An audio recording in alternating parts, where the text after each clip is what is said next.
Hello guys, good morning, good morning. Maayong buntag sa tanan na mga free divers dira, mga Spiro, scuba diver baka. Sa tanan diver. Maayong buntag.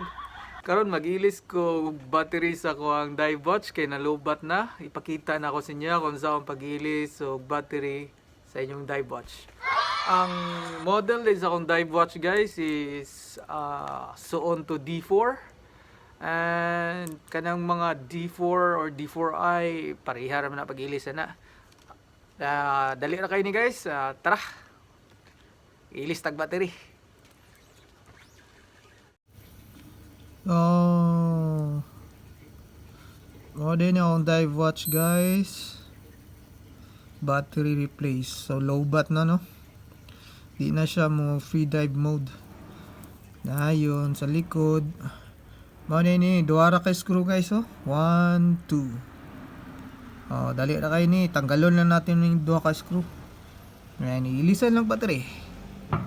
So okay, sugdan na to.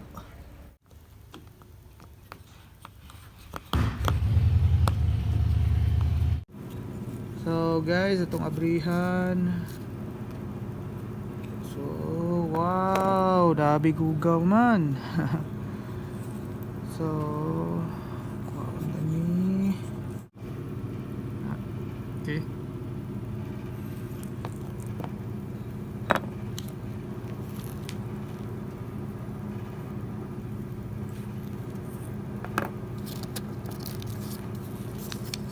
Tama ng battery guys, CR2550.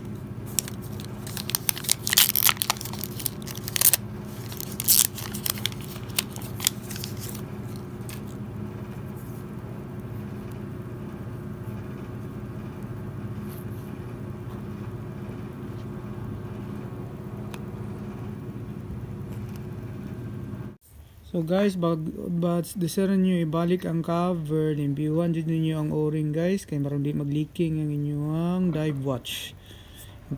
Ano? Deseran nyo itaog paon nyo diri guys oh. So, limpiwan diri guys, o-ring niya, di man na. Di mo leak ang inyong dive watch guys. So, gitan na nato alcohol. Alcohol lang atong panglinis guys. Na.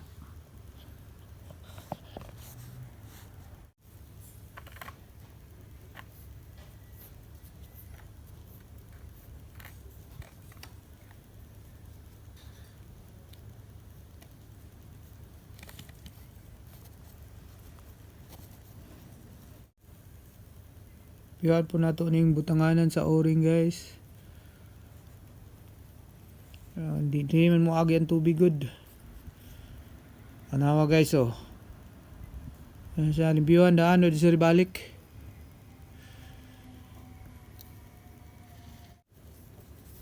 Limpian na ang o-ring.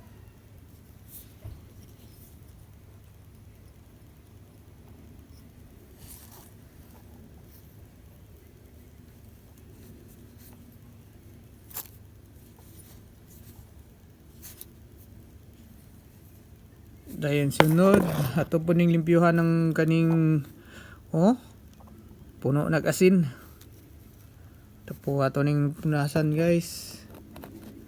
Kaya natin ng alcohol.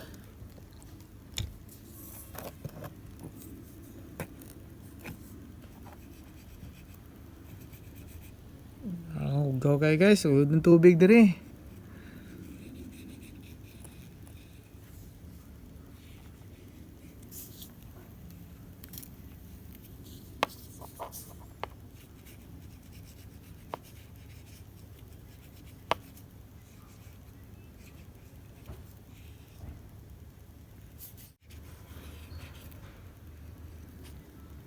Yan na, limpyo na. Taod na nato.